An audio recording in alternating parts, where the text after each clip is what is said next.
I would like to request Dr. Gupta to come on stage and share his insight about gut microbiota, the unspoken organ, and role of probiotics. Please let us welcome Dr. Gupta. Good afternoon, namaskar, assalamu alaikum to all of you. And I greet the chief guest, madam, the chairperson, sir, and all the dignitaries in the audience, and all of you pediatricians who have come out on a working day to listen to a discussion on microflora and probiotics. And of course, I'm very appreciative of Sanofi Bangladesh for organizing this program, which provides a platform for exchange of ideas amongst you, amongst your guest speakers, and come to a kind of conclusion about what pediatricians can think and do with probiotics. So I have not really come here to impart anything new that you already, that you may not know. I'm sure all of you are teachers, busy practitioners. All that I'm going to say to you, you already know. It is just a revision of information, an exchange of ideas, and I would like your inputs after I'm done with my talk.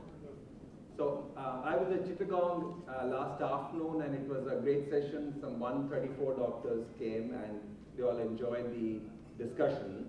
But today my time has been curtailed to 30 minutes only. So I'll have to speak a little lesser than what I did at Chittagong. Anyway, so we are all aware of, I'm doing away with two traditions today. I hope you all accept it. One is I'm not wearing a tie as most speakers are expected to do. And two, I am not going to be using a slide deck to convey information, because that kind of, I think, comes in the way of the audience's interaction with me. So I would rather interact with each of you in the audience rather than be looking at my slides and you having to divide attention between slides and me, and some of you may probably lose interest towards the end. So we are all aware of the microflora, the microbiota that live on our bodies, inside our bodies. So there are billions of microbiota living on each of us. And our body cells are outnumbered by 10:1. That's the number of microflora that we have on our body. Now these include bacteria, viruses, fungi. Okay, and it is estimated that if you place these small bacteria, which are so small, in few microns, 5 to 50 microns, if you place them end to end, they will go around the circumference of the earth nearly 2.5 times. That's the number of microflora we have in each of us. And if you put their genetic pool together, it would be 100 times the genome of a human being. That's the importance of microflora. And the largest number are present in the gut. And that is why you can see here it says the unspoken organ. They are almost like an organ, an extra organ functioning in our body and for our benefit. So microflora, like Sir said earlier, are present right from the skin to the nostrils, the respiratory tract, the GI tract, the urogenital system. And what are they doing there? They're benefiting the host. They're living in a symbiotic relationship with the human host. They are helping us. And what are the various ways in which they help us? Let's see, in the gut. In the gut, they form a barrier, okay? A barrier between the foreign proteins and foreign bacteria that we ingest, preventing them from entering our blood circulation and causing allergies and illnesses. So there is a thick layer of microflora that cover the epithelium right from your oral cavity to the rectum. And that prevents, so that's like a barrier. And in fact, a lot of diseases happen when this barrier is broken. What else do they do? How do they prevent pathogenic bacteria from attacking us? So there are so many bacteria in our body. What they do is whenever pathogens arrive, they compete with these pathogens for food, for substrate, one. And they compete with the pathogens for binding sites. They do not allow the pathogenic bacteria to bind to our epithelium. This is how they prevent infections. then some of these microflora also produce antibacterial substances. And then they modify the pH of the intestine, make it difficult for the pathogenic bacteria to survive. So these are the various ways in which they prevent infection. They also maintain our epithelium. They also repair our epithelium. They also digest complex carbohydrates. So they have a metabolic function also. They store energy for us. And they prevent by regulating the bile salts and bile pigments metabolism, they prevent the absorption of too much fat in the body. And that's how they prevent obesity. They prevent cardiovascular disease. They prevent colonic cancers. So many ways in which microflora are helpful to us. So it is important that we maintain our microflora. And how do we develop this microflora? Now, a newborn that is delivered is a sterile human body. But even while the child is being delivered and he is passing through the mother's genital tract, he acquires the mother's organisms from the genital tract. And then when he is kept with the mother, he acquires the organisms from the mother's skin, which rapidly begin to colonize in the first 24 hours. And then when the mother breastfeeds him, he gets lactobacilli, bifidobacteria from the mother's breast milk. So these are all good organisms that colonize on the baby. And that is why the practice of rooming in, not bathing, exclusive breastfeeding, all of these promote good microflora to colonize a baby. That is why we say do not give prelacteal feeds, do not give formula feeds, do not feed with a bottle, because you get the wrong kind of bacteria. You get bacteroids, you get clostridia, and which are harmful in the long run. Okay, so now as the baby grows, by the age of 1 month, he has developed his microflora, but there are new experiences. He begins to eat food at 6 months of age. He suffers some infections, some antibiotics are given. All of these tend to modify his microflora. So it is believed that our microflora, finally, the native microflora that are peculiar to each of us, begin to set by the age of 1 year. And each of us has a different microflora fingerprint. It is unique for each of us. No two people have the same kind of microflora, not even in the same family, not even twins. So if we were to find out, in future, do a genetic profiling of the microflora of an individual, we would be able to identify them. Right now we use fingerprints. So, and after the age of 1 year, we have more experiences, you get illnesses, you get into accidents, you're operated, all of that modify your microflora. And it diversifies. You get new microflora entering your body, your old ones leaving your body.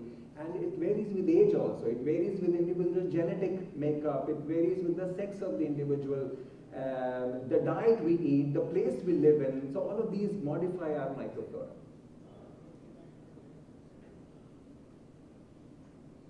Like I said, microflora and the human body live in a symbiotic, mutually beneficial relationship. But there will be situations that will disturb our normal microflora makeup. The symbiosis is broken by things like infections, by a wrong diet, by alcohol, by chronic illnesses like renal disease, liver disease, diabetes. Anything that will alter the gastric pH or the intestinal pH will change the microflora. Drugs, antibiotics most of all, like one sir said earlier in the afternoon. So when our microflora are altered, meaning they either change in numbers, they either reduce in numbers or increase in numbers, or the variety of microflora changes, then that condition is opposite of symbiosis. Now it's called dysbiosis. So we are not living in a symbiotic relationship, we have now dysbiosis. And dysbiosis means that your gut barrier is affected. It no longer protects you from invasion by foreign proteins and foreign bacteria. And that leads to changes in your intestine, in your metabolism, in your digestion, in the volume and consistency of the feces, and you have the foreign proteins entering the bloodstream, you develop allergies, you develop obesity, you develop diabetes, and so on. In fact, I'm sure that with more research, more confirmation of the role of microflora, maybe in the next 25 years, we will have a lot of these chronic illnesses attributed to disturbance of microflora. It may happen. So when you have dysbiosis, you need to return to your normal microflora, which takes a long time, And that is where these probiotics came in. That is where probiotics came in as a replacement for your normal microflora. So now when did these probiotics get discovered? It was way back in the early 19th century, late 1890, there was this Russian scientist called Mechnikov, and he found that these peasants in Bulgaria who work in the fields, they tended to have a very long life as compared to the rest of the population. And he found that they take in a lot of yogurt, curds, and then he found that it contains a bacterium that could be responsible for the long life of these peasants. And then lactobacilli were discovered, bifidobacteria were discovered, and as we proceeded, several newer microflora were discovered. And somewhere in the 1950s or 60s, the definition of probiotic was given. Pro means for, bios means life. So they are for life, they promote life. That is how the word probiotics came. And now, of course, we have so much literature on probiotics. There are so many types of probiotics marketed commercially, and they are being accepted, they are being used all over the world. Of course, in some parts and some minds, there is still some resistance to the use of probiotics. Maybe we need many more studies to convince our colleagues that these could be helpful or these are helpful. I'm sure more studies will be done.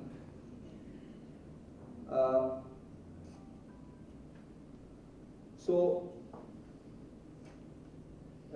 probiotics were, that's how the word was coined. Now, how do probiotics help us? In the same manner that our microflora help us. Same manner. Okay? They compete with pathogens, they prevent colonization by the bad bacteria. Okay? They also prevent colonic cancers, they affect the bile salt metabolism, they prevent obesity, they even prevent allergies, so they are being used for various indications now. And there are a lot of probiotics. More studies have been done with the yeast Saccharomyces boulardii and for Lactobacillus ricci, but Bacillus clausii is a good probiotic. And if you look at the definition of a good probiotic, what is a good probiotic? One, which should be of human origin. Second, it should be resistant to the acid in the stomach, the bile, and the alkali in the intestines. It should colonize the intestines. It should produce all of the effects that are attributed to probiotics. It should stay there for time enough to produce its effects. And it should be safe to administer. And it should be stable in its formulation. So all of these attributes are present in Bacillus clausii. It's a good probiotic. A little bit on the Bacillus clausii. It's a gram-positive facultative anaerobe that is found in the soil. It's a spore-forming bacterium. So the advantage of forming spores is that they are resistant to changes in temperature, they're resistant to acid, to alkali. So, and they can be stored for a long period of time. Now what happens with these spores is once they're ingested, they pass the stomach, they enter the jejunum, where in the alkaline pH they germinate. And then the vegetative form of the bacterium colonizes the intestine and even multiplies. And it is supposed to remain there for about 12 to 15 days, enough to cure any acute illness. What is important with Bacillus clausii is that it is resistant to several antibiotics. So if you were to give it along with antibiotics, which is likely to happen in many situations, like diarrhea or antibiotic-associated diarrhea, then they resist those antibiotics. So right from penicillins to aminoglycosides, macrolides, chloramphenicol, tetracycline, so this organism is resistant to all of these. Now what are the various uses to which probiotics have been put, and especially what are the conditions where Bacillus clausii has been used. Very important for us as pediatricians, it has been used successfully in the treatment of acute watery diarrhea. Now, here I wish to stress, and this was brought up by senior pediatrician in Chittagong last afternoon, that when I say it is useful for acute diarrhea, I do not say that it replaces ORS like madam said, or it replaces zinc. It's an add-on therapy for diarrhea. The treatment for watery diarrhea, the treatment that will prevent deaths and morbidity is oral rehydration solution. And now we know that this predominant zinc deficiency in our subcontinent, that is why zinc has been added. However, if you were to give a probiotic along with ORS and zinc, various studies have shown that it reduces not only the frequency of diarrhea, it reduces the volume of diarrhea, and it reduces the duration of diarrhea. Studies have been done in India and outside which have shown that it reduces the duration of diarrhea from almost 4 days to about 1.5 days, which I think is a huge achievement. It reduces the rates of hospitalization by 1 day or 1.5 days, which again is a huge achievement, I think. So it has a role in acute diarrhea, in reducing the morbidity of the child and also possibly reducing the mortality. Of course, it reduces the hospitalization costs, the medical costs, the social costs. A second good use for probiotics is along with antibiotics. Now, most antibiotics like amoxicillin, cephalosporin, macrolides will cause diarrhea on the first day or second or the third day. And some of this diarrhea is because of the irritation by the antibiotic itself, and some of it is because of the disturbance of the microflora. So when you give a probiotic, let's say Bacillus clausii along with the antibiotic, it prevents or it replaces the microflora that has been lost. And it prevents the diarrhea, the abdominal pain, the nausea and vomiting that some children experience with antibiotics. So this is So if a child is getting an antibiotic for, let's say, respiratory infection, and after 48 hours he also develops a diarrhea, the parents have to deal with two conditions. Okay, so here if you can prevent diarrhea, I think it's a huge help for the parents to only deal with one condition. So it is a good idea to give probiotics with antibiotics to prevent antibiotic-associated diarrhea. Doctors have mentioned about the NICU use of probiotics. It has been used in several neonatal intensive care units to prevent enterocolitis, neonatal necrotizing enterocolitis, and late onset sepsis. Now, one study that was done in India where enterogermina specifically was mixed with the newborn's feeds and given, and these were extremely low birth weight babies and low birth weight babies and premature babies. The idea was to see whether it prevents late onset sepsis and whether it prevents necrotizing enterocolitis. So what they concluded is that while they did not find any benefit for prevention of sepsis or necrotizing enterocolitis, these babies who were on enterogermina tolerated their feeds better. All of the symptoms of feed intolerance like vomiting, abdominal distension were not present, and they could increase the food volume to a full 180 ml per kilo within a few days as compared to those who were not given enterogermina. What they also said is that this proves that at least the product is safe for administration in newborns and is well tolerated by newborns. And yesterday in Chittagong there was one young pediatrician who manages NICU who came up to me and said, "Sir, we are regularly giving enterogermina to our babies in the NICU where there is a chance of development of sepsis and necrotizing enterocolitis, NEC." I mentioned earlier that the barrier effect of the microflora or probiotics prevents allergens from entering the blood system. So in this regard, studies have been done. There was one done by Siprandi, and he used Enterogermina for 6 weeks in a group of children and compared it with controls, and he found that it reduces the cytokine levels in the nasal mucosa, which are responsible for causing the allergic symptoms. And he kind of concluded that at least this tells us that long-term use of probiotics can reduce allergic rhinitis. And then he applied the same theory to recurrent respiratory tract infections. And again, to a group of children, he gave Enterogermina for 3 months and then followed up for 3 months.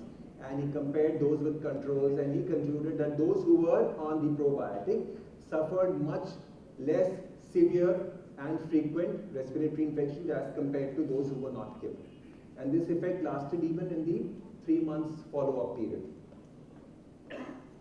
Of course, in adult medicine, probiotics have been used for infections like vaginitis, pouchitis. It's been used for acute liver failure, for hepatitis, H. pylori infection. It's been used in children also. Now, in H. pylori, it does not actually prevent the infection or help it, but the treatment for H. pylori infection is rather intense. You have to take 3 antibiotics over a long period of time, so you have antibiotic-associated effects. So those antibiotic-associated effects are reduced by giving a probiotic. So compliance with the H. pylori treatment becomes easier. And you would have heard about fecal transplant, fecal microbiota transplant, FMT, where extract from the feces of normal human beings is given to affected individuals, especially those who suffer C. difficile pseudomembranous enterocolitis that is not responding to other treatment. And they found that their symptoms and their illness really improved with the use of fecal transplant. And they also found that multiple donors were used, and an intensive therapy with fecal solute was given to sufferers of ulcerative colitis. Their symptoms improved in about 70 to 75% of the patients. Now, for our situation, in pediatric practice, personally, I would think that the 2 conditions where probiotics have proven to have a role and where we can definitely use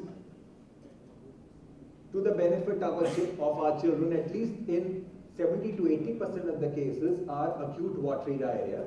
It also works for infectious diarrhea. Salmonella, Shigella diarrhea is also helped by the use of probiotics. So if we can reduce the duration of hospital stay, or if we can reduce the morbidity, or if we can reduce the frequency of diarrhea and stop the watery stools in 24 or 48 hours instead of 5 to 6 days, I think it's a definite help to the child. Of course, let me not take you away from ORS or zinc. The mainstay remains ORS and zinc. That is what is going to save lives. But this is a good add-on or an adjuvant therapy. And the second situation, like I mentioned earlier, was antibiotic-associated diarrhea. It is a problem. Let us not deny it. It is a problem. So some of these antibiotic-associated diarrheas can actually become pseudomembranous colitis and C. difficile infection. So if we can prevent that, or if we can reduce the severity by giving a probiotic along with the antibiotic, I think we are only helping our patients. Now, one question that comes up in countries like Bangladesh or countries like India, where we have a lot of population, who, for whom buying these medicines from a chemist becomes a huge expense, okay? So, the argument against probiotics sometimes is that we are adding to their expense of treatment. My counter argument to that is, if I am cutting down the duration of his illness, I have cut down a lot of his expenses. So if I say that take a mini bottle of Enterogermina twice a day, that is about 4 billion spores, and that cuts down his illness from 5 days to 3 days, I think it's a benefit for the child. And you don't have to give it for a very long time, 5 days, 6 days, 7 days. Same goes for antibiotic-associated diarrhea. If I can prevent a diarrhea in a child who's being treated for a respiratory infection, and if he can afford it, I would be happy to use it. Of course, if they cannot afford it at all, then by all means, use your judgment and see whether you want to give a probiotic as an additional, as an add-on therapy.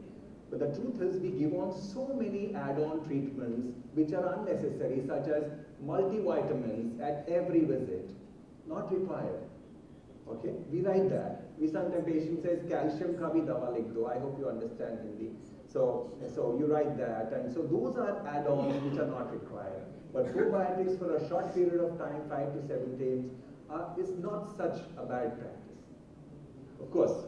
So we have another speaker who will tell us more on the use of probiotics for diarrhea, and after that, I would be very happy to receive your comments on probiotic use, not especially Enterogermina, but overall, like I said, I have come here to discuss the concept of microflora and probiotics. I have not come here to only discuss Enterogermina. I mentioned all of those features, by the way, because we are more conversant with Saccharomyces and Lactobacillus GG, and maybe know a little less about Enterogermina. That's why I spoke about the organism, which I find extremely useful. But let us talk about the use of probiotics in pediatrics. I'd like comments from you who are using, who have alternate views, and I think we'll have a lovely discussion. Thank you very much. Thank you, sir. Now, I would like to welcome Dr. Salahuddin Mohammed, Assistant Professor, Pediatric Gastroenterology, Hepatology and Nutrition, BICH, Dhaka Shishu Hospital, to share valuable insights about role of probiotics in diarrhea. Assalamu alaikum. Everybody happy? I know that. After Honorable Pediatric Consultant Dr. Shailesh Gupta's presentation, I have nothing. But today I say something about the role of probiotics in diarrhea, which is, I know everybody having treated diarrhea in your practice, but today I say something which is on your mind, but more or less you don't express that. Abu is a 9 months of age immunized male child presented with the complaints of loose watery stool for 4 days. Stool was profuse, watery, not blood mixed, without any fever. Abu was visited to nearest healthcare worker in a medicine corner and advised syrup ciprofloxacin and syrup metronidazole for 5 days. Abu's condition was not improving rather than deteriorating. After 10 days of illness, he was visited qualified physician and advised syrup azithromycin for 5 days with ORS. Acute watery diarrhea extended into persistent diarrhea, and as unable to take ORS, the child is hospitalization. This is the typical picture of lots of diarrheal children in Bangladesh. What's the global situation? Diarrhea is the leading cause of death in under 5 children according to UNICEF. Each day, diarrhea kills around 1,200 under 5 children. What's the Bangladesh situation? In 2015, according to WHO, among under 5 children, 7,200 deaths, and percentage is 21%. Hippocrates says all disease begins in the gut. Human bodies are highly colonized and 100 trillion microbial cells, more than 500 different bacterial species in intestine. In ideal condition, there is adequate balance between friendly and harmful bacteria. But when breakdown of balance, pathogenic bacteria dominate in the intestine, causes diarrhea and other diseases. The diarrheal world looking for something which gives special supports to our microflora for healthy life. Answer is probiotics.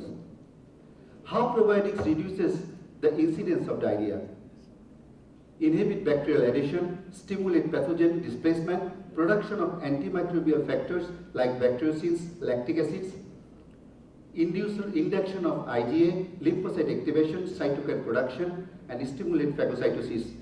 Some synthetic function of fatty acid and bile acids which inhibit pathogens, ferment unabsorbed carbohydrate, production of short chain fatty acid and lactic acid, produce lactase that prevent lactose intolerance, and lastly, restore normal intestinal flora during antibiotic therapy.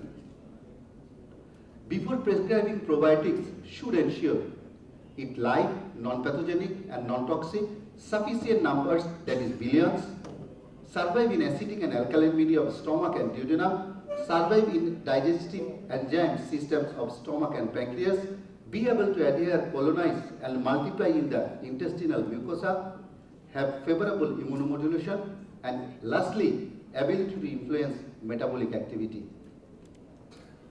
Probiotics cannot be given in diarrhea when preterm extreme low birth weight, that is less than 1 kg, immunocompromised, very sick neonate infant and children, and finally short gut syndrome. What's the dose of probiotics? Lots of debates in the international arena. In children, 2 to 10 billion colony forming unit per day roughly, and in adult 10 to 20 billion colony forming unit per day. What's the duration of probiotics? Again, there is lots of debates. In infection, that is viral diarrhea, that is 5 to 7 days. In antibiotic associated diarrhea, starts 2 days prior to antibiotic and continue at least for 1 week after completion of antibiotic. What is the best time to take probiotics? Half an hour before eating or with food in the best time. In case of prevention of antibiotic associated diarrhea, probiotics should receive 1 hour before or after taking antibiotic. What is the storage? Refrigeration may be some helpful in some condition, but in the market some probiotics which need 15 to 30 degrees centigrade temperature. What are the international recommendations regarding use of probiotics in diarrhea? These are the street foods, and after taking that, you just see what is the situation of the child. So that is acute infectious diarrhea. In viral diarrhea, specifically rotaviral diarrhea, secret toxin causes secretory diarrhea and lactose intolerance causes osmotic diarrhea. So huge fluid loss and ultimately dehydration causing hospitalization. There is any role of probiotics in prevention of acute infectious diarrhea? Yes, in case of rotavirus diarrhea, effective species is Lactobacillus rhamnosus, Bacillus cloacei, casei, and dose and duration is probiotics enriched formula in infancy, especially non-breastfeeding infant. Breastfeeding is the best. If breastfeeding not possible, probiotics enriched formula is the recommendation. Significant benefit was observed among probiotic formula group rather than placebo group, especially non-breastfed infants. So, according to American Academy of Pediatrics and WHO recommends, if breastfeeding not possible, probiotic supplemented formula is the best option. What is the treatment option? Bacillus cloacei is my previous presenter talked about Bacillus cloacei. What's the effective species in treatment of rotavirus diarrhea? Bacillus cloacei and the Lactobacillus rhamnosus. Dose is 2 to 10 billion colony forming unit for 1 week, and if probiotic introduced within first 48 hours, it reduces the number of diarrheal stool and duration of diarrhea approximately 1 day compared to placebo. So WHO and American Academy of Pediatrics concluded with probiotics reduces the hospital stay as well as frequency, especially in case of viral diarrhea. This is the sometimes acute watery diarrhea extended into persistent diarrhea. Probiotics for treating persistent diarrhea in children. This is the paper which is published in 2013, and their effective species is Lactobacillus rhamnosus and Bacillus cloacei. Dose and duration is 2 to 10 billion colony forming unit for 2 weeks. What's the result? Probiotics reduces duration of diarrhea for 5 days as well as hospital stay 7 days compared to placebo group. The Cochrane collaboration 2013 concluded with probiotics reduces the hospital stay as well as frequency, especially in case of persistent diarrhea. Now, dysentery. The role of probiotics in the treatment of dysentery previously not established. In 2017, there is a published paper from Sharif et al. The effective species is Lactobacillus rhamnosus, casei, acidophilus, and some others probiotics. Dose and duration 2 to 10 billion colony forming unit for 1 week. Result, Probiotics reduces duration of blood in the stool. But they are concluded it's not, probiotics reduces dysentery, but not yet any proven documents. Lots of study needed in future.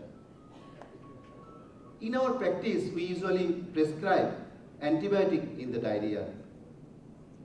And after prescribe, what's the condition of the patient? Vomiting and sometimes increased diarrhea. So this is called antibiotic associated diarrhea. What is happening? In case of viral diarrhea, when you usually use antibiotics, direct toxic effect to the intestine. So killing lots of friendly bacteria and diarrhea increase. So acute watery diarrhea become gradually persistent. This is the beautiful paper for European Society of Pediatric Gastroenterology and North American Society of Pediatric Gastroenterology regarding probiotics for the prevention of antibiotic-associated diarrhea in children. My previous speaker is detail expressed there. The effective species is Lactobacillus rhamnosus and Saccharomyces boulardii. And dose and duration is 2 to 10 million colony forming unit once daily, 2 days prior, up to 7 days after stopping of antibiotic therapy. Significant benefit was observed who were received antibiotic therapy with probiotics. So Ipsgan and Napsgan concluded with probiotics reduces the incidence of antibiotic associated diarrhea, and that is the recommendation. Any option in the treatment of antibiotic associated diarrhea of probiotics? No. Probiotics not recommended. Why?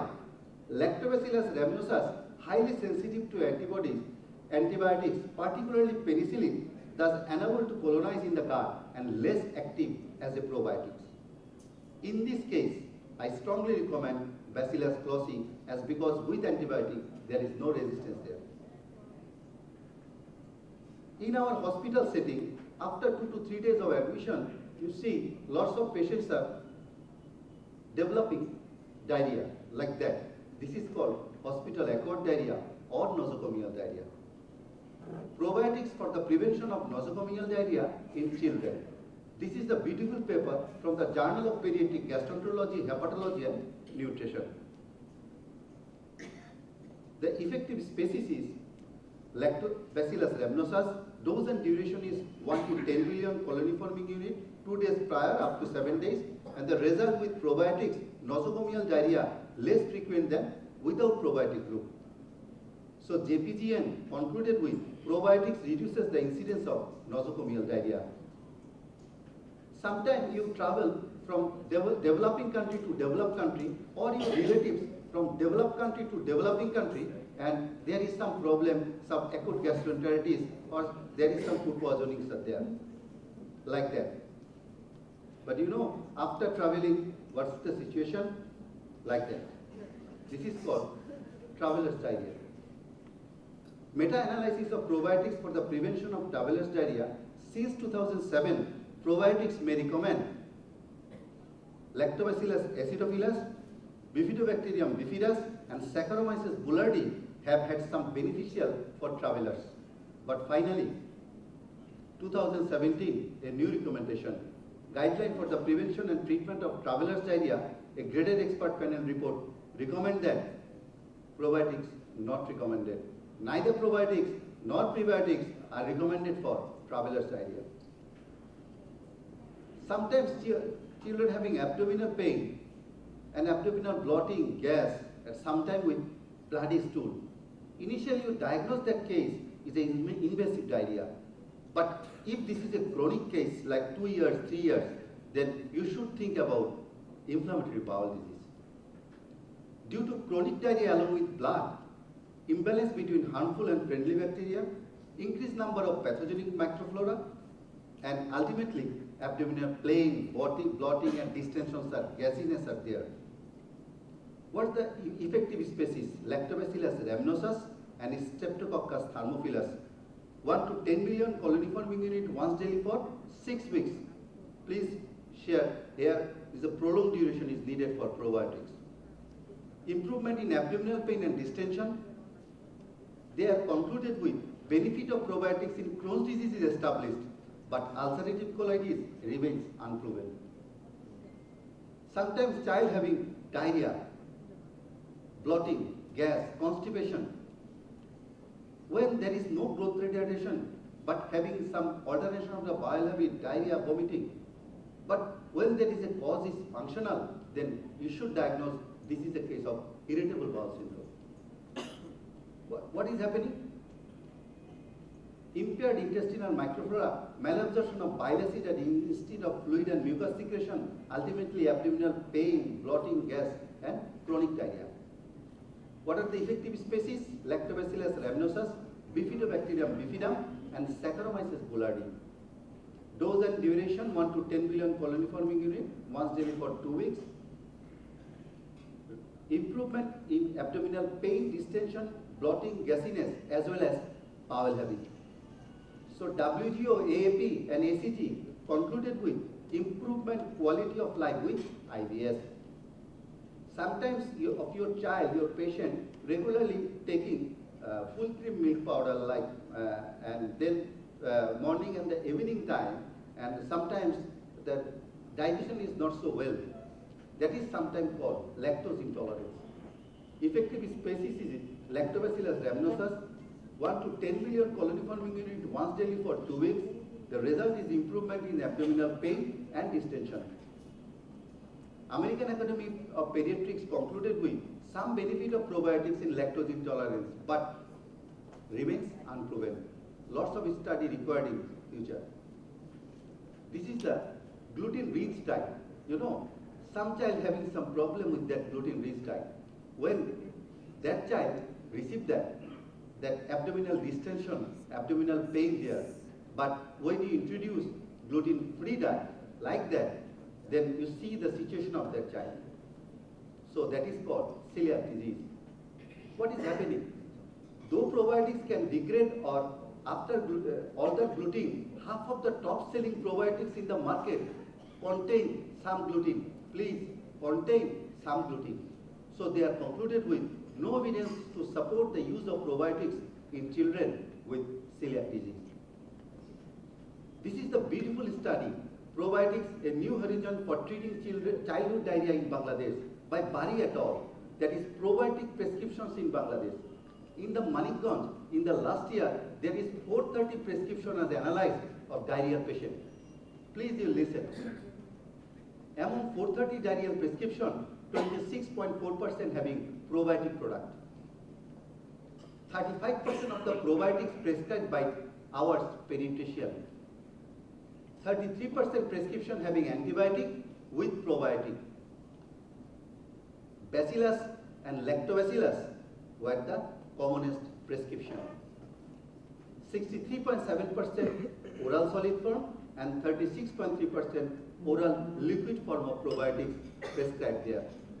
And lastly, which is not written here, 48.9% of parents are satisfied with the probiotics. My request to all, probiotics not needed in every diarrheal cases. As a learned physician, you must decide probiotics needed or not. If needed, please prescribe specific genus and specific species. For effective outcome, adequate dose and duration also necessary. Without that consideration, misuse of probiotics everywhere. This is the judicial use of probiotics in diarrhea. That is the types of diarrhea and the needed probiotics here. Where there is Bacillus clausis indicated and you prescribe Saccharomyces boulardii, that is not good for that child. There is no effect. If Lactobacillus rhamnosus is needed there, but you prescribe some other probiotics, that is not also working there. So you should remember, you should decide probiotics needed or not. If needed, then which genus and species needed, and that prescription is much helpful for your patient. So this is my conclusion is, judicial use of antibiotics in diarrhea is the prime. Effect of probiotics in both strain and disease specific along with adequate dose and duration. Significant result observed in the prevention of antibiotic associated diarrhea has shortened the duration of acute infectious viral diarrhea. should thinking in persistent diarrhea and lots of research needed in future regarding chronic diarrhea. Physicians should be aware about misuse of probiotics and use in immunocompromised sick children. Large, well-designed, multi-center control trials are needed to clarify the role of specific probiotics in different types of diarrhea. Lastly, be remember, there is no governing agency for its quality control. Actual number of viable organisms in commercial products may be quite different from what is being advertised or written. Thank you all for your patience. Thank you, sir. Now, I would like to request Professor Dr. Manzoor Hussain, Head, Department of Pediatrics, Medicine and Cardiology, Bangladesh Shishu Hospital and BICH. He is the founder and president of Bangladesh Society of Pediatric Infectious Disease and Bangladesh Society of Pediatric Critical Care. He is also the president of Pediatric Cardiac Society of Bangladesh. He was Secretary General of BPA in 1988 to 1999. Also, I would like to invite our honorable panel of discussants to kindly take their seats. Today, we have Professor M. Saifur Rahman, Professor Muhammad Selmul Jaman, Professor Said Shafi Ahmed Muaj, Professor Muhammad Jahangir Alam, Dr. Muhammad Mizanur Rahman as our panel of discussion. First of all, I must thank the audience for their patience hearing. We are late today to start our program. To cut short our discussion part and to hear the expert panelists here, I requested everybody to gather at the same time so that we can have an interactive discussion and cut out our discussion. First of all, I must thank our speaker from abroad, Dr. Soidesh. I pronounced it wrong, I'm sorry. And I must thank him because the way he delivered his lecture is very unique. I recollect my memories when I was a student, when there was no multimedia, no overhead projector like that. Thank you, Dr. Soidesh. And our young speaker, Dr. Salahuddin, he also delivered very precisely the role of probiotics in diarrhea. Now, I would like to hear our expert panelists sitting with us to say a few words. First, I request Professor Saifur to say. Thank you very much, Professor Manzoor. I'm really very thankful to you.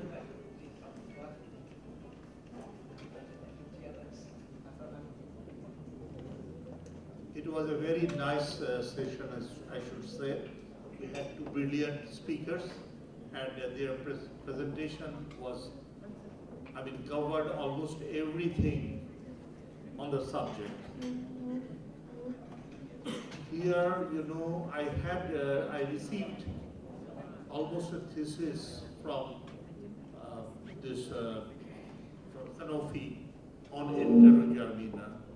And then I had one also. So I've gone through that. But today, our brilliant speakers, they made very clear what we are supposed to do in case of acute watery diarrhea. Recently, I was hearing one speech from one of the speakers. She was a lady, and she told it very nice that the world is not going to get destroyed. Many a times we say that because of this reason and that, the world is going to get destroyed. Basically, world is not going to get destroyed. We, human beings, as dinosaurs extinct at one time, we are also going to get destroyed because of our very bad type of behavior with the nature. We are destroying nature, and ultimately this will come back and destroy us also. Today we heard about probiotics. Basically, probiotics is our normal flora. We are supposed to preserve it very well. When we get problem with it, we start getting problem. So this lactobacillus or bifidobacteria or bacillus clostridium. So all these are probiotics. This really helps us. This helps us to restore our gut and to get cured from some acute diseases like acute watery diarrhea. So we should maintain it. We should have a better future if we can. We can have a better future if we can maintain it. Thank you very much. Thanks, Professor. Thank you, Professor Saiful. I would like to hear from Professor Tamina. Thank you, sir, for asking me to say a few words. I'm delighted to be here with you.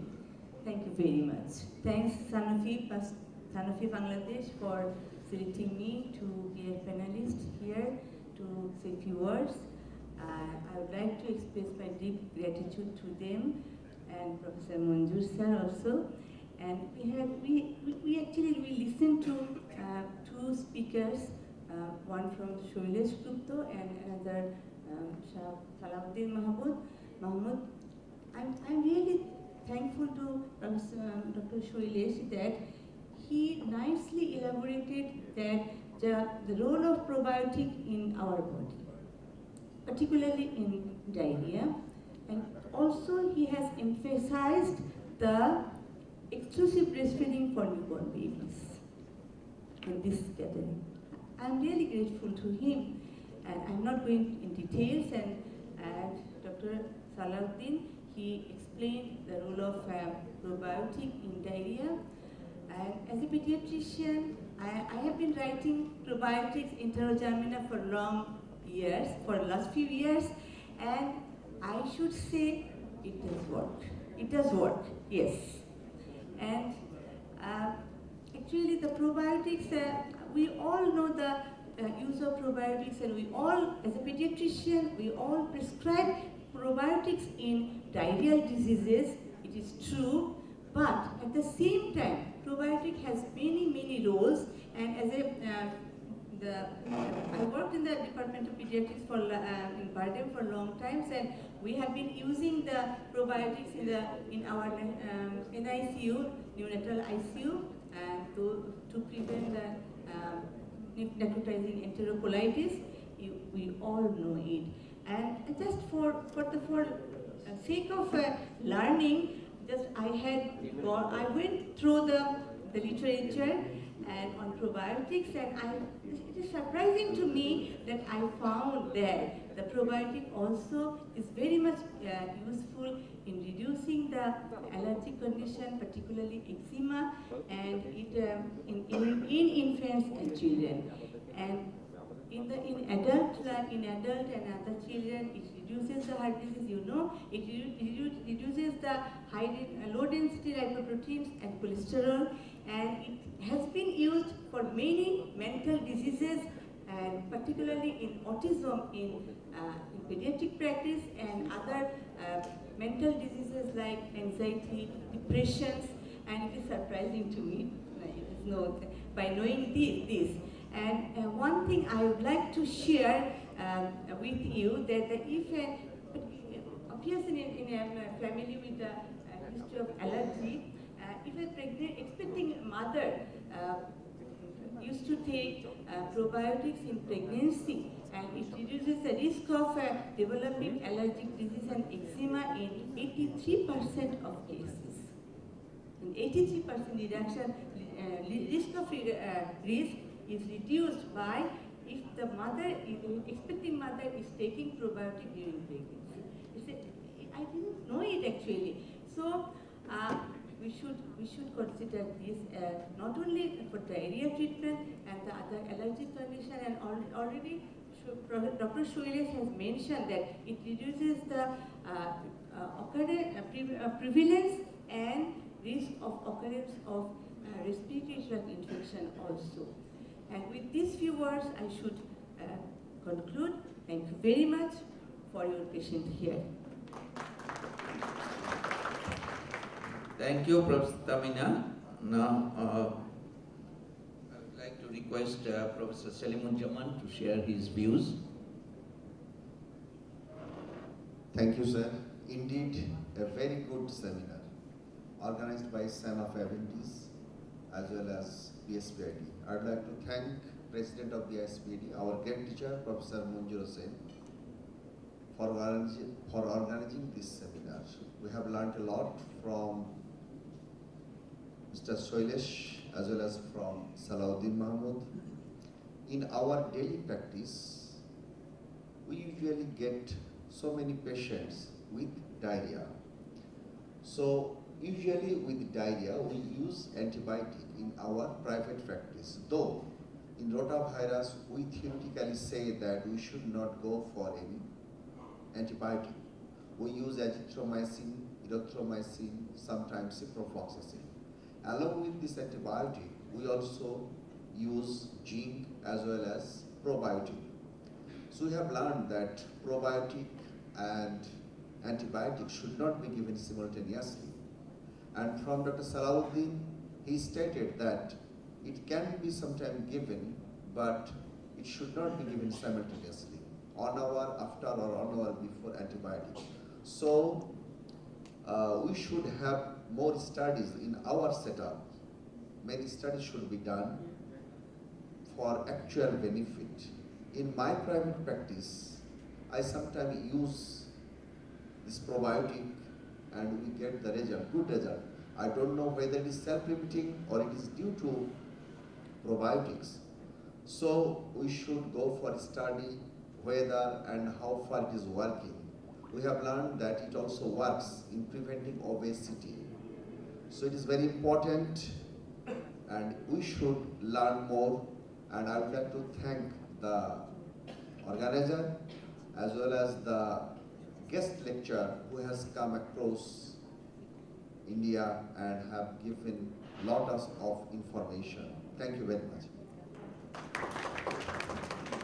Thank you, Professor Salimun-Jaman. Now, I would like to request Professor Syed Shafi Ahmed Muaz, our Academic Director of BICS, to say a few words.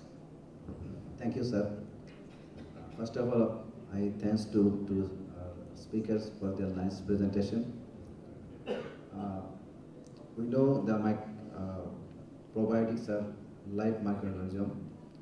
This is genus and species specific. So before use of probiotics, we must know which probiotic we used. Different studies shows, Dr. Sudesh says, that probiotics only reduces the diarrhea duration and frequency of diarrhea only 1 day or 1.5 days. We are not always routinely recommended probiotics in acute diarrhea as an adjunct therapy in our country. But the use of probiotics has some benefit to the antibiotic associated and antibiotic associated diarrhea and chronic diarrhea. But in our country, in our hand, there is no studies here. So I think large-scale multi-center case counter study must be required before use of probiotics in acute and all diarrheas in our country. So I request Son of Adventists to come forward for the research purpose, so that we recommend acute diarrhea, use of probiotics in adjunct therapy in acute diarrhea and other diarrheas in our country. With few words, I conclude my talks. Thank you very much. Thank you, Professor Shafi Ahmed Muaz. Now, I would like to hear from Professor Muhammad Jahangir Alam. Thank you, sir. I am very much honored to be here to say something about probiotics in front of a galaxy of luminous personalities in front of me. Actually, I must give special thanks to Sanofi Aventis and Bangladesh Society of Pediatric Infectious Disease to give this opportunity, and my thankful to two delighted speakers, especially who come from abroad, Dr. Shailesh Gupta and our younger brother, Dr. Salahuddin Mahmood. I am delighted to hear the speech of these two highly recognized physicians in our home and abroad. Actually, I have visited so many seminars and symposium of probiotics in different areas, especially home and abroad. And every seminar and symposium ultimately concluded that there is no specific dose, duration, FDA yet not approved to prescribe probiotics in different diseases. But after listening this seminar to Dr. Salahuddin, and he has mentioned, I am very much delighted that he mentioned nicely the specific species for the specific diseases and a specific time, dose, duration, and it is essential in which diarrhea, which probiotics I should use. We don't know. We are randomly using probiotics, but we don't know which diarrhea, which bacterial species is essential. We know there are more than 500 species of bacteria in our intestine, and it is weighing more than 2 pounds. Can you imagine? There is a severe barrier of guard by this probiotics organism or microflora. But if there is a disruption of this barrier, there is some disease. And our children, in our country especially, we are torturing this microflora in our gut by giving unjudicious, unscrupulous use of antibiotics. Now, time has come to use some probiotics to our children because they are very much tortured by the antibiotic. And we must conclude that the probiotics is a very much promising organism, and probiotics is very much essential for the various disease and ailment, but still their use should be judicious, and their use should be appropriate, and their use should be dose and duration should be adequate. And I must conclude myself by saying that natural fermented food is better than the artificial foods and artificial probiotics. Thank you very much. Thank you. Thank you, Professor Jahangir. Now, I would request Dr. Mizanur Rahman to say a few words. Thank you, sir, for giving me the opportunity to say something in front of the audience.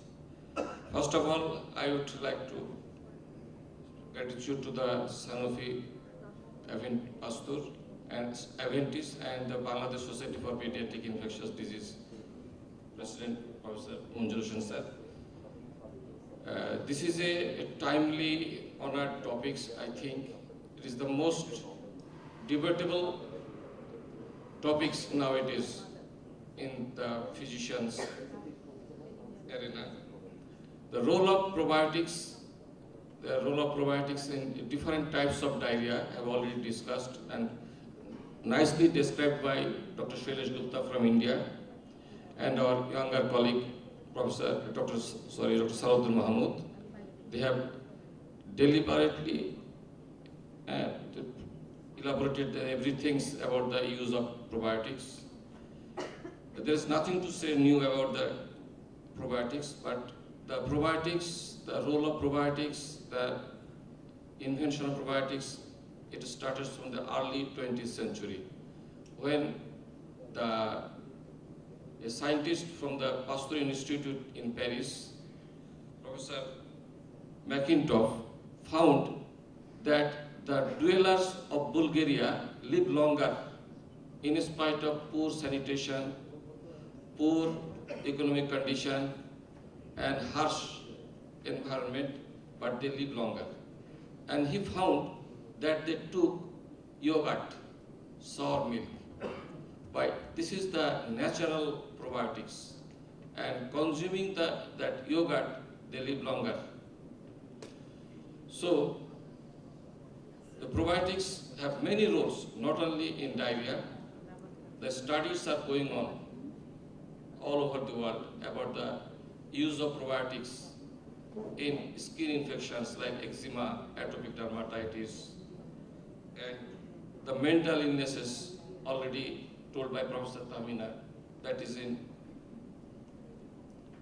mental illnesses like, and so there are some allergic infections like asthma, skin infections, stiffness, neck, joint stiffness, the study is going on.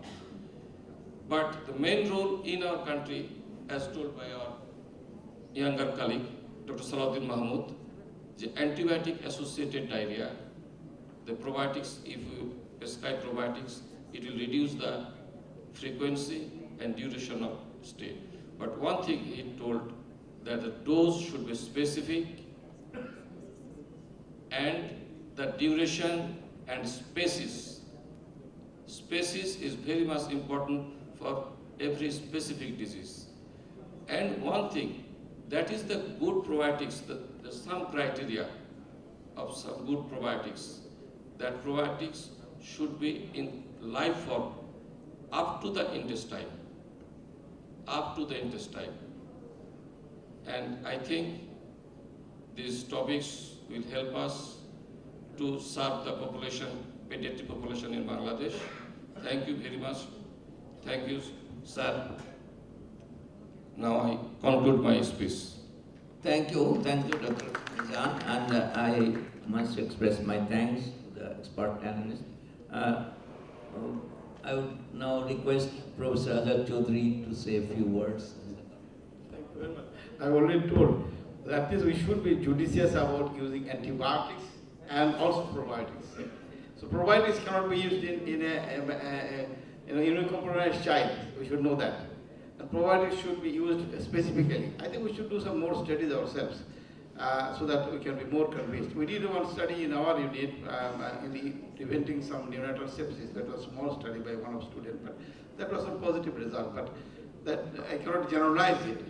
So we think we should do some more studies on various topics, diarrhea, sepsis, and other things, and so that we disseminate these ideas and be convinced and be specific to use what we would research mostly in that neonatal sepsis, but specifically and the doses we should be very much conversant, well conversant, so that we appropriately use the drug and benefit our children.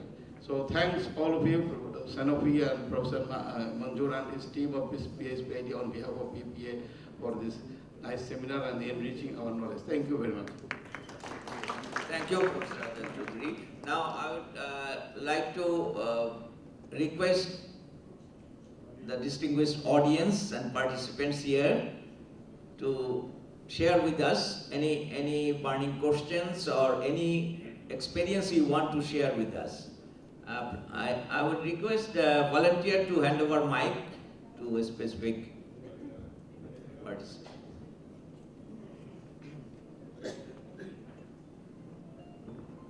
You can raise your hand, we can see from here. Okay.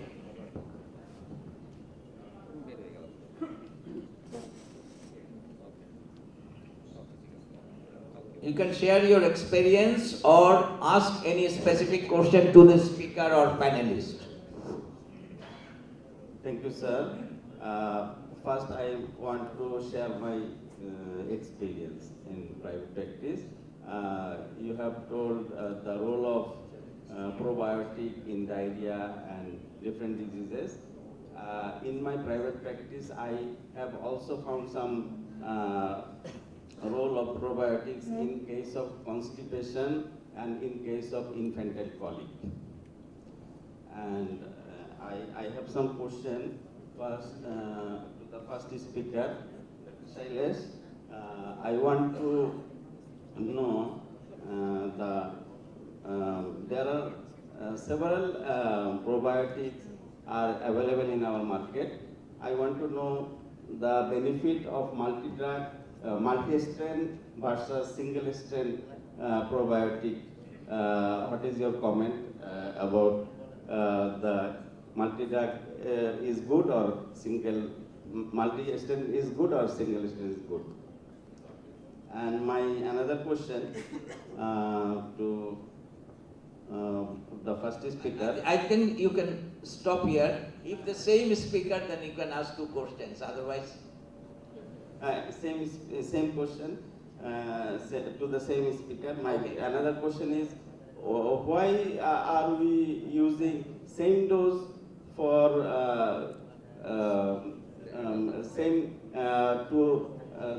using same dose to different patient, not weight specific, but individual specific, 2 to 10 billion strain. No specific weight specific. Okay, we got your question. Please sit down, I'll answer. Before I answer your question, just 2 things that I forgot to mention during my talk because I was allotted a little less time than I would have liked to speak for, is that the one huge advantage of using the Bacillus clausii formulation as an intragermina or in other preparations that come as a suspension is that it's colorless, it's odorless, and is acceptable to the children. Now we know that giving medicines to children is a problem. They don't like the antibiotics, they throw out the cough syrups and vitamins, so it's difficult to give. But when it comes to this formulation, I would say 9 out of 10 children are quite happy to take Enterogermina or Bacillus clausii preparation. So that gives us a huge advantage whenever we decide to use a probiotic. Second point here is that it does no harm. No adverse effects have been reported besides maybe some allergic reactions in some studies to Bacillus clausii preparation. So we are very, very confident that we are giving a safe product to our children whenever we decide to use a probiotic. That includes when we newborns that we decide to treat for or prevent necrotizing enterocolitis in. Now coming to your question, the multi strain probiotics as compared to single strain. Now you know that even Bacillus clausii has many more strains than what go into Enterogermina preparation. Here we have 4 strains. But there are other strains also. The reason why we have used these 4 strains, or Sanofi has used these 4 strains, is because they have specific strain-specific benefits for the host.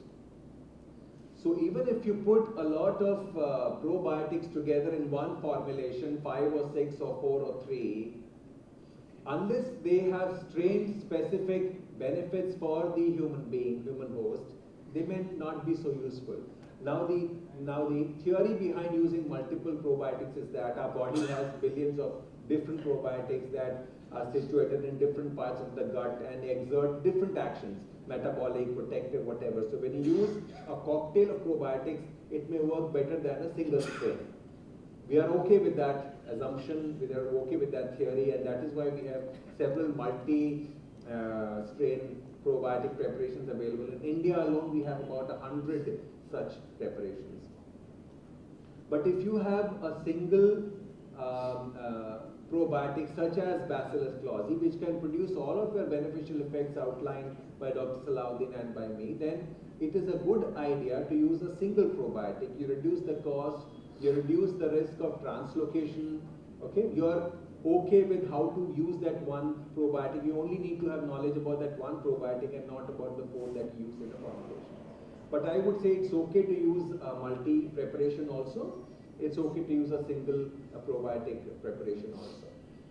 Now the multi-probiotic formulations usually come in sachets and not in this kind of suspension. The problem with sachets is that unless they are really humidity proof, you know, after a few months of bad storage, they may be unusable. The probiotic, the vegetative forms will be dead already, and humidity would have entered the sachets. So this suspension formulation is an excellent way to administer probiotic, especially when you are sure that the efficacy will be retained right to the last date, the expiry date that is mentioned. The second question was the dosage. Why a single dosage? Now this is not really a drug. In fact, in some countries it is not even marketed as a drug. It's a food supplement. So it's not like an antibiotic you need to give 50 mg per kilo or 100 mg per kilo or 200 mg per kilo. You are giving this as a replacement for the loss of your normal microflora. So he mentioned 2 billion to 10 billion works for everybody because we all have nearly the same number of microflora. Right after 1 year of age to old people, we have the same number of microflora which run into billions. The only point I'd like to make here is that in many studies it has been found that if you give a dose less than 5 billion, it may not be as effective as when you give a dose more than 5 billion. So when you use this probiotic or any other, see that you are given adequate dosage. If you are hesitant to use probiotic and as a trial you want to give 1 mini bottle to a child who has watery diarrhea, it may not work. And then you may conclude at the end of 7 days, no, this didn't work, I'm not going to use it anymore. So give it in a proper dosage, 2 to 3, 2 mini bottles would mean 4 billion. So in some cases I have even used 3 mini bottles. So 3 times in a day for 7 days or 10 days. Like he said, even after diarrhea stops, give it for 4 to 7 days because you want to replace the microflora that were lost. So that is why we use a fixed dosage, and I would advise you to use at least 2 mini bottles in all cases, whether you use it for diarrhea or use it for antibiotic associated diarrhea or for another condition. And it would be even better, even a more sure shot success if you can give 3 mini bottles. But sometimes cost becomes an issue, so at least 2 mini bottles. Thank you, Dr. Shailesh. I think it's satisfied you, Dr. Imran. Yes, sir. Yeah, I think next time I will request audience to introduce yourself before asking the question. And I think it's very clearly explained by Dr. Shailesh that doses is not very much necessary. It is just a replacement. Now I will request Professor Shirin.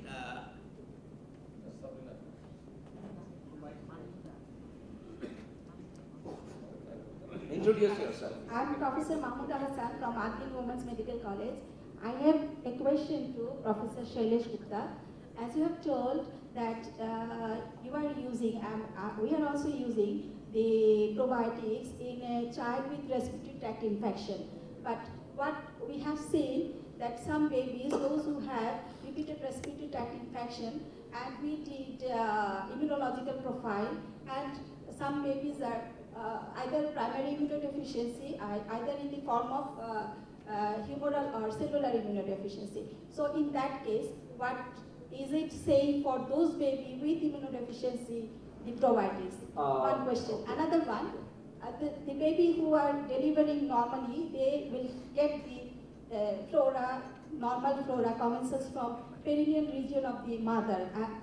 Instead, those who are delivering by cesarean section, they are not getting the normal flora. So, is there any role of probiotics for babies delivered by cesarean section? Thank you. Thank you. Okay. So, your first question about respiratory tract infections caused by primary immune deficiency. Now, I was not referring to that condition. I was referring to recurrent respiratory infections or recurrent respiratory conditions. Let's say a reactive airway disease, where it's a Th2 kind of Th2 primary kind of immune system working. You know Th1 and Th2, where Th2 which is a cytokine based immune system, where individual is more allergic to all kinds of allergenic stimuli. So in these cases, it is found that when you give probiotics, and it has been tried with Bacillus clausii, over a period of time, let's say 6 weeks or 2 months or 3 months, it tends to shift the individual's immune system from Th2 type to Th1 type. So there, see, you understand in allergy, what is different between you and me is that I am more reactive to the allergenic stimuli. So if my reactivity can be altered by giving probiotics, for some period of time, then I will suffer less nasal symptoms, less respiratory symptoms, and that is where it has been tried in some studies. Of course, we need many more studies to be convinced about its utility, but this was one beginning to say that yes, this can work for respiratory infections. The problem is, again, maybe the cost, because you need to shift the immune system, you need to give probiotics for a really long period of time. So whether we should use commercial probiotics, or like Professor said that I prefer to use natural probiotics as available in curds and so on. So even that's another option of giving to people who are very allergenic, have allergic diathesis. But the problem with natural probiotics is that the quantity that is contained is much less than what is needed by our body. So you sometimes need to give therapeutic probiotics. What was your second question? I'm sorry. Babies delivered by Yes, yes. No, there's an important study done. I'm sorry, I'm not able to get the researcher's name. Babies who are delivered normally, they acquire the mother's normal genital flora, whereas babies that are delivered by cesarean section do not have that opportunity, and what they actually acquire is the hospital's flora, which is not a beneficial flora. So they actually acquire hospital flora, and that is why this was an argument against doing cesarean sections. Now, to counter this, even after a cesarean section, you must try and put the baby to the breast within the first hour. I'm sure you've all heard of breast crawl, yes?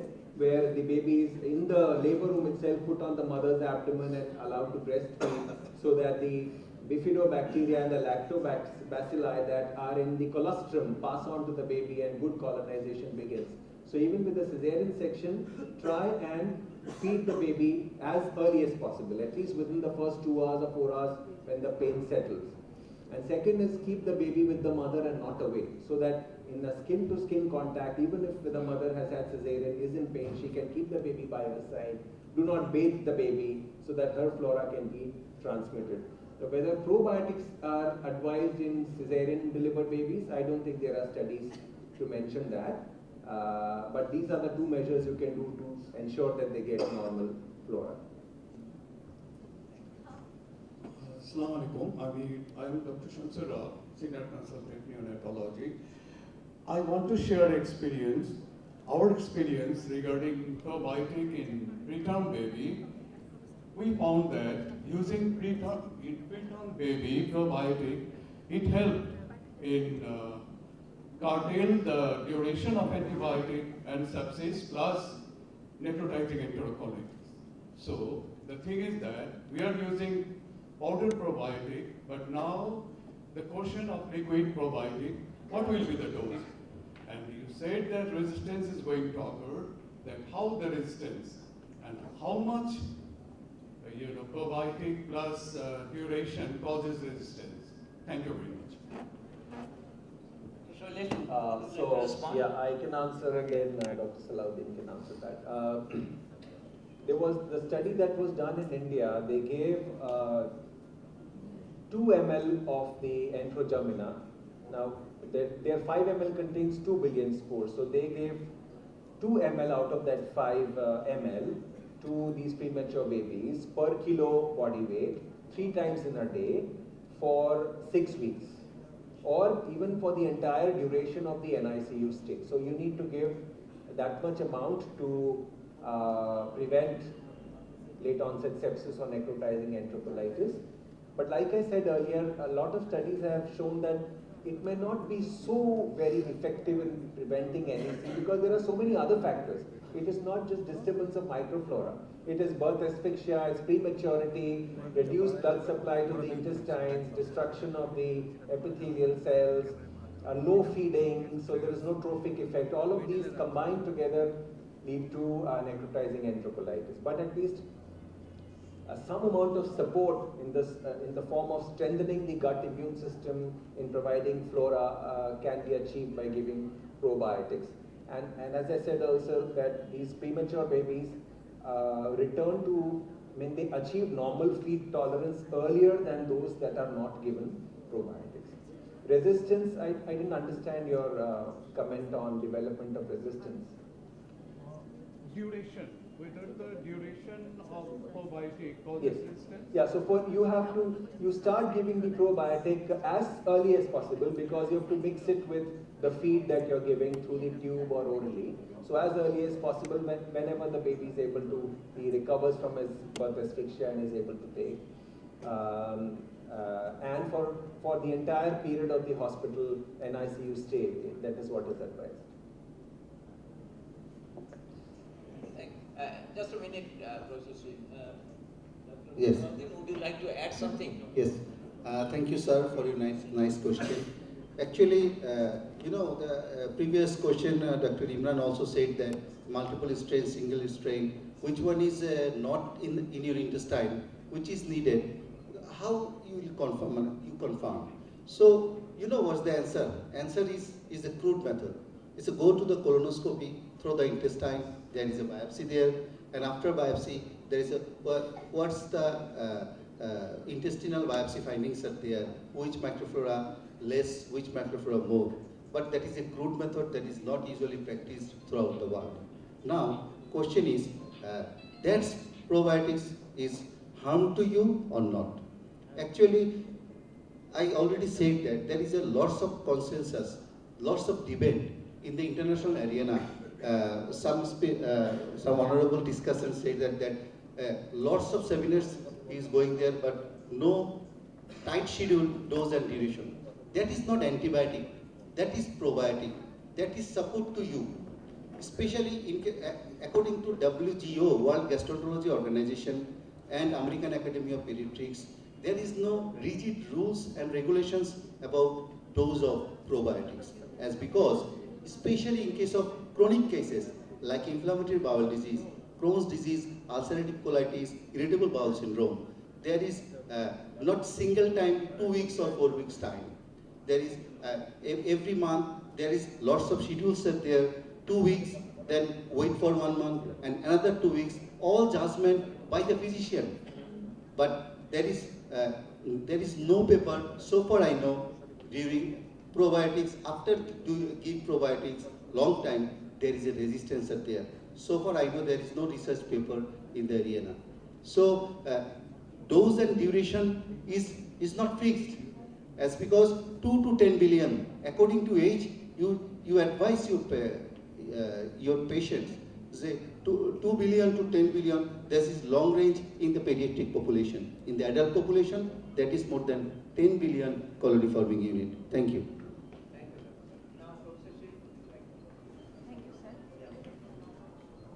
My question is to Dr. Shailesh Gupta.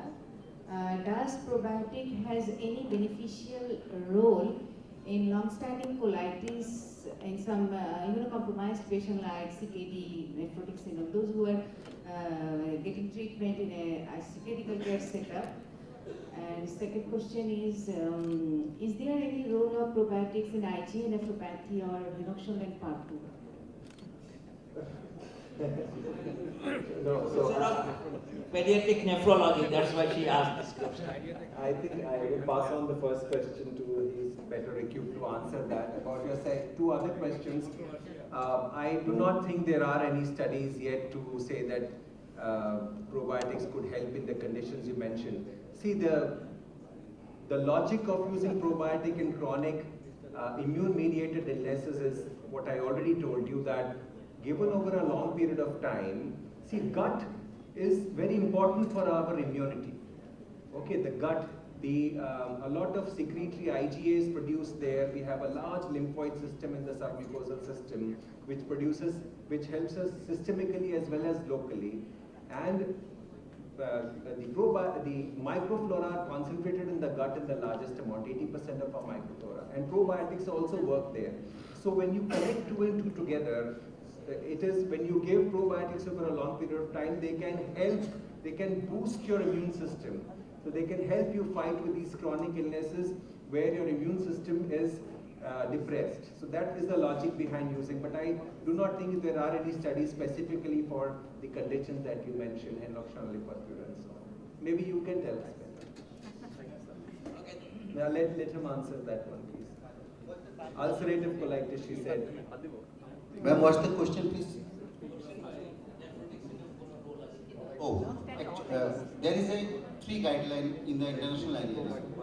Since 2010, American Academy of Pediatrics, 2012, Canadian Pediatric Society, and 2017, World Gastroenterology Organization.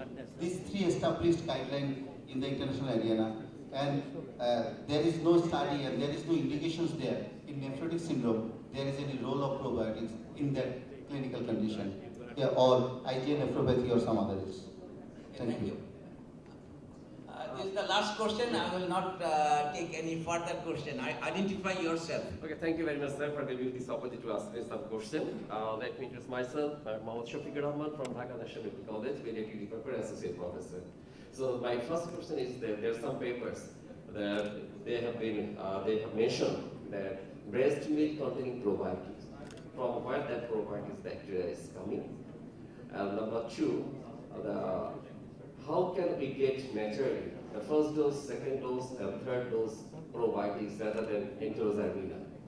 Because if we prescribe the Enterogermina in our prescriptions, in context of Bangladesh socio-economic conditions, it would not be the cost effective, it's expensive. Rather than prescribing Enterogermina, it is better to use ORS or rice ORS, it's only 3 kata or 4 kata. So when you prescribe this type of the supplement, the provided supplement, then the patient realizes, okay, sir, it's expensive, we cannot afford that things. So we want to acquire that probiotic, the industrial, the commensal microflora naturally. Thank you very much. Yeah. So your first question about breast milk providing probiotics.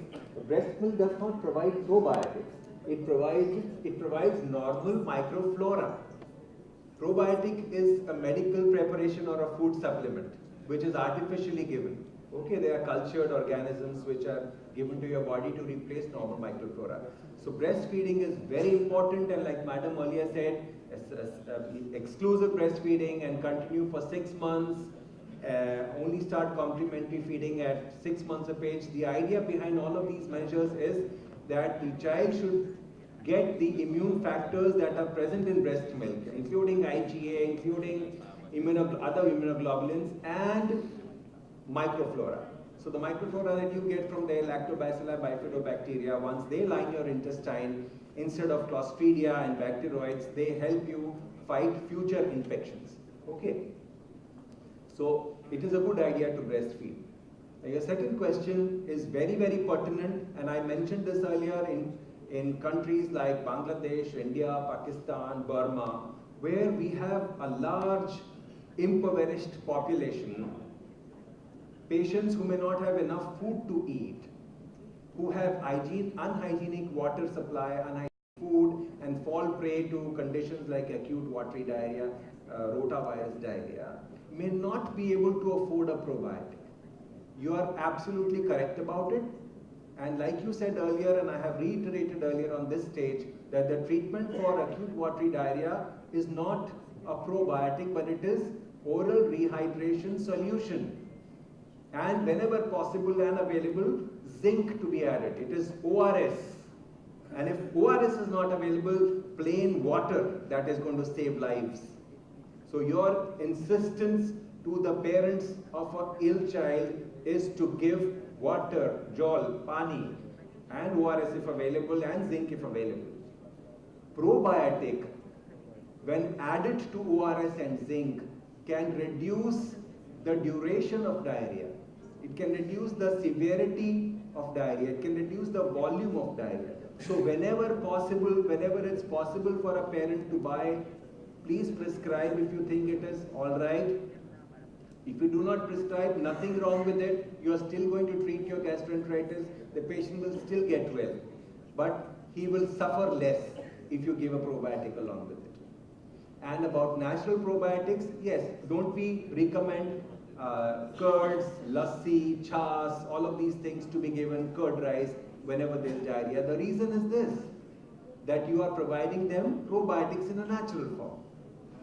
Also, some of these children are not able to digest lactose in the milk. And he mentioned earlier, especially young children, very quickly when their epithelium gets denuded, destroyed because of virus infection, they are not able to produce lactase enzyme to digest the lactose. And in such cases, you need to give them non-lactose containing foods. Curds have the lactose already digested, so you can use curds. So it's a good way of giving natural probiotics to parents who cannot afford commercial preparation. Nothing wrong with it. Thank you. I think it's clear now. Sir, just one thing, very short. Thank you for your nice question. Actually, just keep on mind, which is needed, which is not. For your patient, just need cultural sensitivity in the antibiotic arena. You see that azithromycin sensitive, but there is no sensitivity of ciprofloxacin. You don't give ciprofloxacin on that case. I just mentioned that. Please, you just find in which condition you needed probiotics. Probiotics is not a drug. In the international arena, Food and Drug Administration of USA approved this is a food supplement.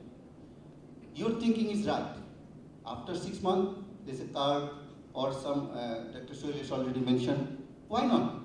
If there is a food supplement and mention there, that probiotics inside there, why not? No like probiotics in the market advisable. You just advise on the foods. But if there is no foods, and if foods there is no content, which type of probiotics there? So, which is for what? Which condition you treat? Which type of species and genus? You don't know. So, food supplement always best. If not, then you prescribe probiotic. Thank you, Dr. Salahuddin. I think it has to be very clear that, as Dr. Shailesh emphasized, that in acute diarrhea, oral replacement of oral rehydration solution is the primary treatment option. And if you give probiotics along with ORS, and as he mentioned, zinc as well, it cuts down the duration of diarrhea and also the severity of diarrhea. So only giving probiotics in diarrhea is not recommended. That is one. Adjunct, that is the correct word. And number two, regarding the breastfeeding, within 1 hour, as Amina mentioned, it has to be ensured. That is the natural way of providing probiotics for the neonates. And still, before I conclude, still I think there is some remain unanswered question. That's what I was looking for from the audience. There was no question like that. Okay, we are not giving antibiotics in diarrhea, giving probiotics and ORS. But we have to give, for prevention of antibiotic-related associated diarrhea, probiotics. 2 days, as you mentioned, 2 days before giving antibiotics and continuing it 1 to 2 weeks after stopping antibiotics. This is the prevention. But what about the antibiotic-associated diarrhea? I want a response from the Dr. Shailesh. Already antibiotic-associated diarrhea. This is the question must come up.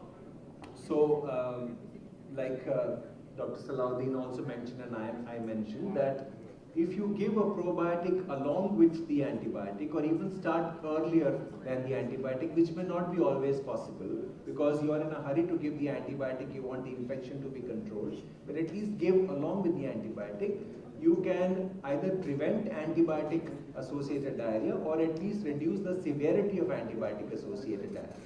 Now, if you have not given a probiotic along with the antibiotic, and diarrhea has ensued within 24 or 48 hours, then the experience is that it becomes a little difficult to control that diarrhea with a probiotic that is added on later. Okay.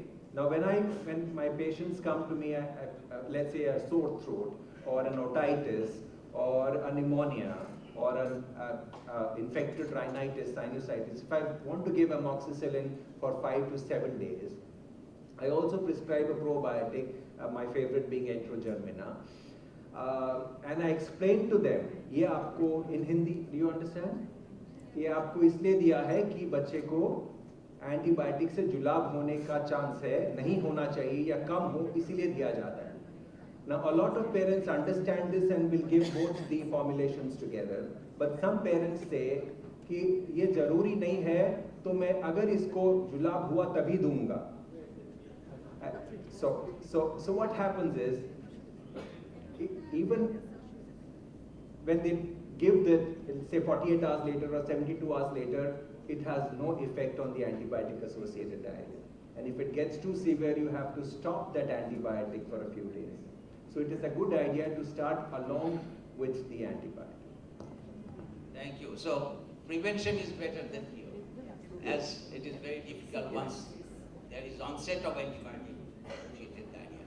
Another burning question I think it should have come up, that is the question raised by Dr. Imran regarding the single strain and the multiple strain. But what about the strain of Enterogermina? Nobody asked about it. No, and the cost. Anybody from Sanofi want to give the product information? Or Dr. Shailesh can explain? No, somebody from Sanofi. They can detail better. I think nobody is interested to know about it. So what are the strains of Bacillus clausi contained in Enterogermina? Four strains, basically. 4 strains, and the cost is 55 taka per mini bottle. Can you mention the strain? Strain. Strain. No, not the dose. So the 4 strains are OC, NR, T, and SIN, and all of them have been tested. The antibiotic resistance profile of all of them has also been tested. There is a difference between all these 4 strains also, but their beneficial effects put together is what works in favor of Enterogermina. I just escaped. There's something I wanted to add. Yeah, one important advantage of Bacillus clausi is that while these 4 strains are resistant to several antibiotics, once they are in a human gut, they do not transfer this antibiotic resistance plasmid to our normal microflora. If that was to happen, then our normal microflora will also become resistant.